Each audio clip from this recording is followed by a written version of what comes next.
नमस्ते दोस्तों। समय जो न कभी शुरू हुआ न जिसका कभी अंत होगा। हम मनुष्य इसे वर्षों और सदियों में नापते हैं, लेकिन वैदिक काल गणना के अनुसार समय युगों और कल्पों में बहता है। इस अनंत प्रवाह में ब्रह्मांड के रक्षक भगवान विष्णु ने समय समय पर विभिन्न रूप धारण किए। कभी वे मत्स्य बनकर प्रलय के जल में जीवन की रक्षा करते हैं, तो कभी वराह बनकर धरती को पाताल से खींच लाते हैं। लेकिन आज हम जिस अवतार की बात कर रहे हैं वह केवल शक्ति का प्रदर्शन नहीं था, वह प्रतीक था धैर्य का, वह प्रतीक था स्थिरता का, वह प्रतीक था उस आधार का जिसके बिना सत्य की खोज और अमृत की प्राप्ति असंभव थी। यह गाथा है भगवान विष्णु के द्वितीय अवतार कुर्म यानी कछुआ अवतार की। यह एक ऐसी गाथा है जो हमें सिखाती है कि जब जीवन का समुद्र अशांत हो, जब चारों तरफ संकट के बादल हो और जब आपकी नींव हिलने लगे, तब आपको एक कुर्म की तरह अचल होना पड़ता है। यह कहानी उस समय की है जब स्वर्ग के ऐश्वर्य और देवताओं की शक्ति अपने चरम पर थी। देवराज इंद्र जो देवताओं के राजा थे, उन्हें अपनी सत्ता और समृद्धि का अटूट गर्व था। लेकिन अध्यात्म कहता है कि जहाँ अहंकार वास होता है, वहाँ लक्ष्मी का वास अस्थायी नहीं रहता। एक दिन दिव्य ऋषि दुर्वासा, जो साक्षात शिव के अंश माने जाते हैं, वे ब्रह्मलोक से लौट रहे थे। उनके पास भगवान शिव की दी हुई एक दिव्य पराजित माला थी। रास्ते में उनकी भेंट हाथी पर सवार इंद्र से हुई। दुर्वासा ने सम्मान स्वरूप वह माला इंद्र को भेंट कर दी, लेकिन इंद्र अपने मद में इतने चूर थे कि उन्होंने उस समय उस दिव्य प्रसाद का महत्व नहीं समझा और उसे अपने हाथी के मस्तक पर फेंक दिया। माला की सुगंध से उत्तेजित होकर उसे जमीन पर पटक दिया और अपने भारी पैरों के तले कुचल दिया। ऋषि दुर्वासा का क्रोध ब्रह्मांड में विख्यात है।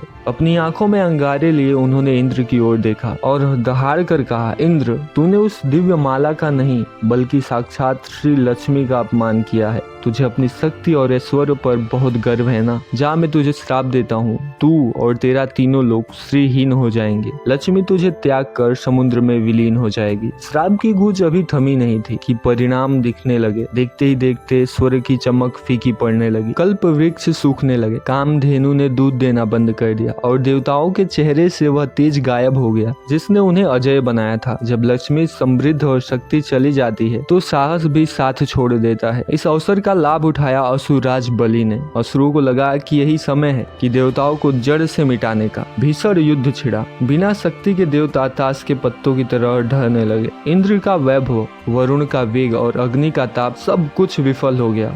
देवता स्वर्ग से निकाल दिए गए। ब्रह्मांड का संतुलन बिगड़ चुका था। अधर्म का अंधकार चारों ओर फैल गया। निराशा और पराजित देवता ब्रह्मा जी के पास गए, जिन्होंने उन्हें विष्णु के चरणों में जाने का सुझाव दिया। भगवान विष्णु जो क्षीर सागर में शेषनाग की सैया पर लेटे हुए सब कुछ देख रहे थे, उन्होंने देवताओं को एक ऐसा मंत्र दिया जिसने पूरे ब्रह्मांड के इतिहास को बदल दिया। विष्णु ने कहा, हे देवगण, इस समय असुर शक्तिशाली हैं, उनसे लड़ना मूर्खता होगी। इस समय तुम्हें धैर्य और कूटनीति की आवश्यकता है। तुम्हें क्षीर सागर का मंथन करना होगा। देवता चकित थे। समुद्र का मंथन? विष्णु ने विस्तार से समझाया। क्षीर सागर की गहराइयों में अमृत छिपा है। उसे पाने के लिए तुम्हें मंदार पर्वत को मथानी और वासुकी नाग को रस्सी बनाना होगा। लेकिन यह कार्य तुम अकेले नहीं कर सकते। तुम्हें अपने शत्रुओं यानी असुरों की संधि करनी होगी। उन्हें अमृत का लालच दो ताकि वे इस कठिन कार्य में तुम्हारा साथ दें। भगवान की महान योजना थी। देवताओं ने असुरों के पास जाकर अमृत का प्रस्ताव रखा।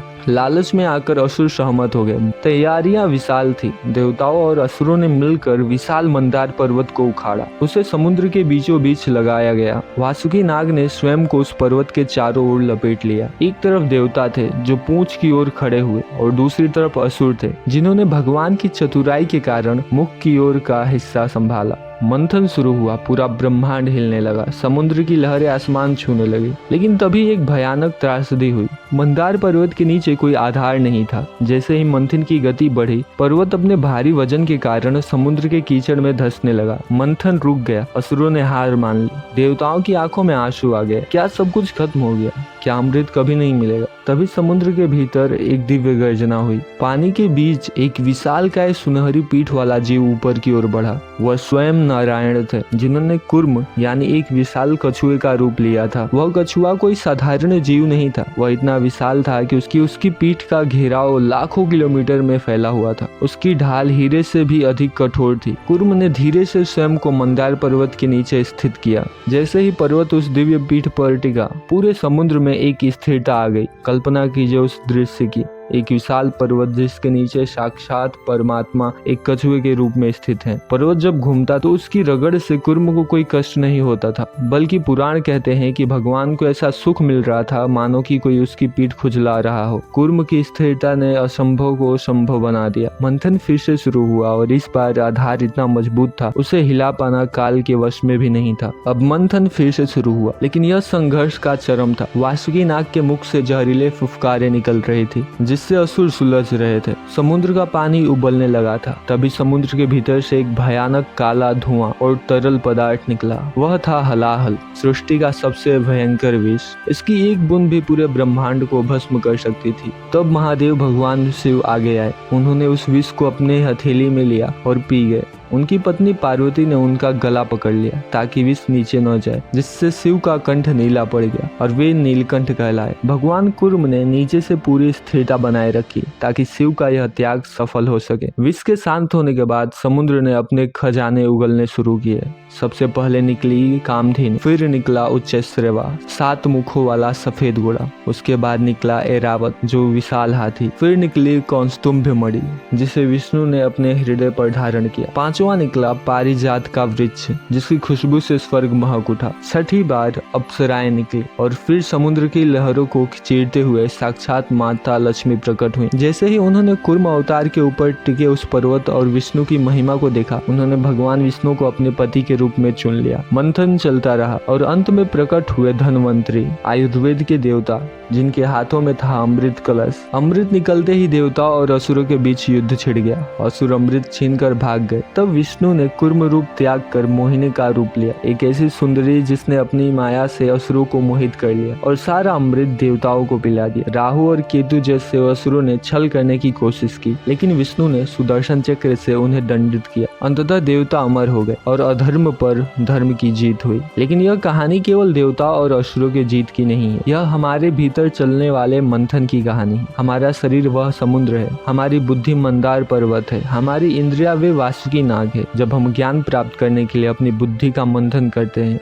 तो सबसे पहले विष यानी हमारे भीतर की बुराइयां निकलती हैं। कुर्म अवतार हमें सिखाते हैं कि उस मंथन के दौरान हमें अचल रहना होगा। जैसे कछुआ अपनी इंद्रियों को अपने भीतर समेट लेता है, वैसे ही हमें बाहरी दुनिया से शोर से हटकर अपने भीतर स्थिर होना होगा। कछुए की पीठ की तरह हमारा संकल्प मजबूत होना चाहिए। अगर हमारा आधार मजबूत है तो चाहे कितनी भी बाधाएं आएं, अमृत की प्राप्ति निश्चित है। आज की भागदौड़ की दुनिया में जहाँ हर कोई अस्थिर है, कुर्म अवतार की प्रासंगिकता और बढ़ जाती है। श्री कुर्मम मंदिर में आज भी इस अवतार की पूजा की जाती है। यह मंदिर दुनिया का एकमात्र ऐसा मंदिर है जहां भगवान विष्णु अपने कछुए रूप में पूजे जाते हैं। यह अवतार हमें याद दिलाता है कि भगवान कार्य धीरे धीरे और धैर्य के साथ ही पूरे करते हैं। कछुए की धीमी चाल हार का नहीं बल्कि निरंतरता का प्रतीक है। भगवान कुर्म की यह गाथा हमें विश्वास दिलाती है कि जब भी हम धर्म की रक्षा के लिए खड़े होंगे, स्वयं नारायण हमारी नींव बनकर हमें गिरने से बचा लेंगे। कुर्म के चरणों में नमन करते हुए हमें यह सीखना चाहिए कि जीवन का मंथन